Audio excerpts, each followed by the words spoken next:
मेहमान नवाज हैं, मिलनसार हैं। इनकी खानदाना ते नस्ल दर नस्ल ऐसी रवायात का अमीन है कि इन्हें घर चला जाओ आंदे अंदर पहुंचो ना तो देसी मुर्गा जबा कर छोड़े। ये देसी मुर्गा जबा करें, इतनी ये खिदमत करें। आज कल यो वो मकाम है जिठे खल गया हमने कल तो कोई यो किसी पार्टी को मसलो नहीं, किसी बरादरी को मसलो नहीं, किसी जमात को मसलो नहीं। ये लोग मारा है तो इन्होंने सब की चढ़ी बहम रियासत की जिम्मेदारी है। तो को मैं पूरी फराख दिली नाल पूरा शरा सदर ना गलाऊ लो कि जड़ा मेरा मद्दे मुकाबल भाई है, अगर लोग उन्होंने वोट दें उन्होंने कोई जीत जाए, मैं थारे सामने कैमरा विच गलाऊ लो कि मैनू कोई एतराज नहीं। लोगों ये जो थारी तरफों मैनू प्यार मिले लो, मेरा वास्ते बहुत बड़ो सरमाया इफ्तार है। मैं इससे नु ले गए अपनी बाकी मांदा जिंदगी विच इसने लुत्फ अंदोज होते रहूंगा। तको तुम इतना अजीम लोग हो। हुन मैं इतू आयो ते इन्होंने भाई यह गल आवाज ही हो तो कल जरा तो सिर पर एनक रखी हुई है। इतों ये गुजरिया कल ते इन्होंने गलाई भाई बिजली कोई नहीं। मैं हल्को जो पैगाम दितो इन्हें की बिजली बहाल हो गई फौरी। आज ये ढोल ले गए तूने तो मैनू इन्होंने गलाई है। यो ढोला लियो भाईयो, तुम भी सुन लियो। मैं थारे वास्ते भी थारे में बेहतर कोई थारे वास्ते निजाम लेगा आ रहे हो। थारा बच्चों नु में जितना ढोला लाए पूरी मेरी यूनियन कौंसिल भी थारा बच्चा भी इंशाल्लाह उतनी पड़ेगा जित किसे बड़ा करोड़पति चौधरी का बच्चा पढ़िया है। थारा बच्चों में जितना तुम ढोल बजाऊला थारी मशक्कत थारी गुर्बत वो मैनू पूरा इदराक है। मैं कोई थारा पाबंदी नहीं लान लो, अपना रिज्क कमाता रहियो, लेकिन थारा बच्चों में इस मुल्क की तारीख का आला तालीमी इदारा में दाखिला करूंगा और थारा बच्चों में आजाद शुमार है मेरा कुल। इस यूनियन कौंसिल का जड़ा गुंगा ते बहरा बच्चा है वो मेरा बच्चा है। मैं उन्हें सारा नु जित जीते हैं उन्हें वास्ते मैं इदारों कायम कर लूं। उन्हें कोई अनपढ़ नहीं रह लो, वो बच्चा इंशाल्लाह स्कूलों में पढ़ेगा, वो दुनिया की दौड़ में शामिल होगा। यह गल जड़ी तुहानू कहना मकसूद सी कि भाई अपना दिल दिमागी खिड़की खोले रखो, अपनी सोच नु बड़ी रखो। ये बरादरियां ते खड़पैंचा आसार विचों बाहर निकलो, इस चक्कर विचों बाहर निकलो कि कोई एक भाई एक बंदा नु पैसा देगा ते बस्तियां भी पेश छोड़ा के जा रहा तू मेरा उसे वोट मांग।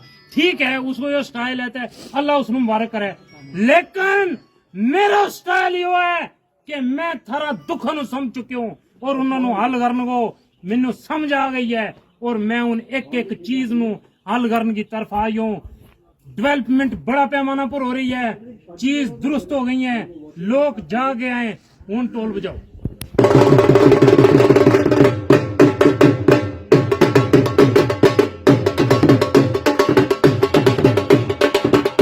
गुफ्तगू सुनने से लभे हम कोई चंगी गल कोई बैठेगा ए फलाना ए होइयो फलाना कोई इलमी गुफ्तगू जाओ तो 40 बंदा ना दिहाड़ी मिल गया हो और मैं लाइब्रेरी बना लो बहुत बड़ी इस यूनियन कौंसिल विच जड़ा हमारा पढ़े लिखा उस मताला करेगा वो पढ़ेगा वो मतालो करेगा कोई मतालो करो वो थारो अंदर बंजर होइयो बाहर वीरान होइयो तुम केड़ा चक्कर में पै जाओ वो ठीक टैंक बन लो है वो सिफारिशात मुरतब होने नहीं है।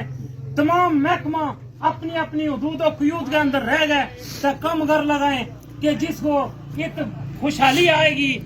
अपना महकमा ज़राअत है जुड़ो मारो इतनी दफ्तर है ना उसको मेरी आवाज उस दफ्तर तक तो जाए ली ना वो दीवार से सुने ली ना मुलाजिम इसलिए उतने ही उस दफ्तर की दीवारा नु मैं खिताब कर गलाऊ लो कि 8 तारीख के बाद है महकमा ज़राअत का दफ्तरा वो इत मुरे वो उसको है ना वो अमूरे बनात को भी उस ये दीवारों तक मेरी आवाज जाए ली उस ना दीवारों में गला छोड़ो कि 8 तारीख के बाद जे मेरा किसी यूनियन कौंसिला बंदा की मेस बीमार हुई मैं अपना डॉक्टर 1 to 5 लेकर दे लो 1 घंटा भी जागता है मेस की तिब्बी अमदाद देगो उसको इलाज करेगो।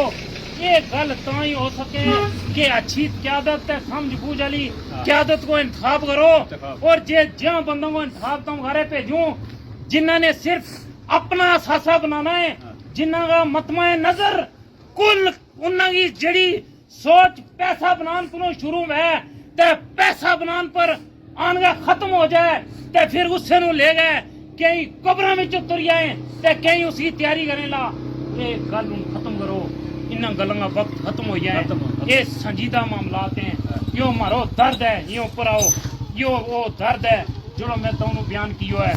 मैं कोई तुहानू अल्फ-लैज़ी कहानी नहीं सुनाई, मैं थारी बोली बोली है, मैं थारी जबान विच गल की है, इस वास्ते कि थारी समझ विच गल आए, क्योंकि वोट तुमने बना है।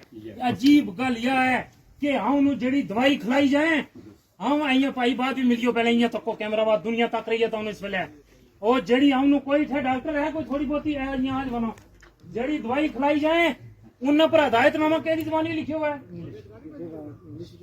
और जड़ी दवाई हम दी जाए उन इंग्लिश विच लिखियो हुआ है, और मारी कौम का 98% इंग्लिश जाने पाई और नहीं जानता ना, और हमारा 50% उर्दू जाने नहीं जानता।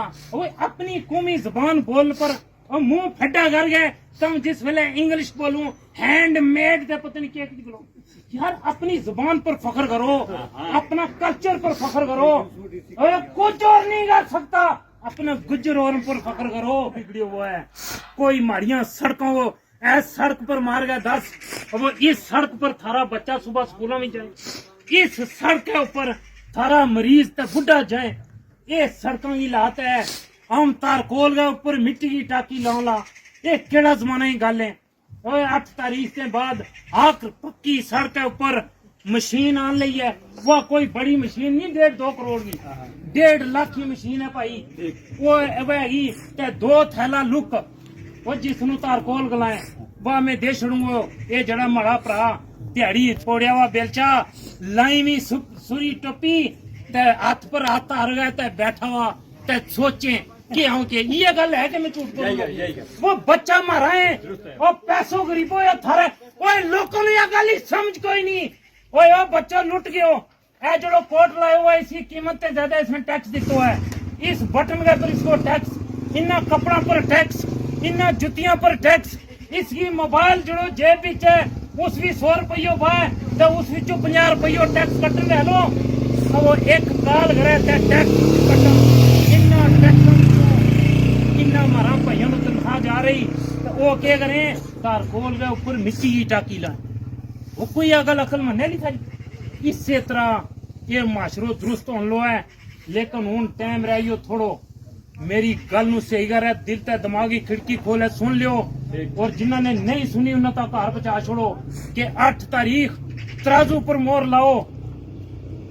अगर ये सारा काम इतना होना भी जित में जो लो तो उठ खड़ा होला, और मैं सरकारी इदारों में गयो एक मेरा सारा स्टाफ ने उठ के मेरा इस्तकबाल कियो, मैं इस गल से खुश कोई नहीं।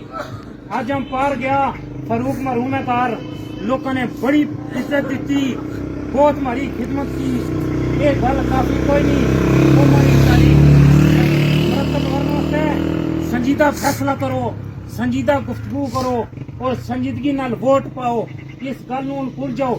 अपनी जित जमात विच आओ उती डटिया रहो, जिन्हां नाल तुहानू मामला थारे कोल सुबह शाम आए ला उन्होंने बुलाओ पापा ठीक है, लेकिन अंदर थारो तो अल्लाह वो मामलो है, जाकर वोट तराजू पर दियो। या थारी यूनियन काउंसिल नू 10 लाख लोग देख रहे हैं और इसमें अपने वास्ते बहुत बड़ा आजाद ते नियामत समझो। वमा तौफीक इल्ला बिल्लाह।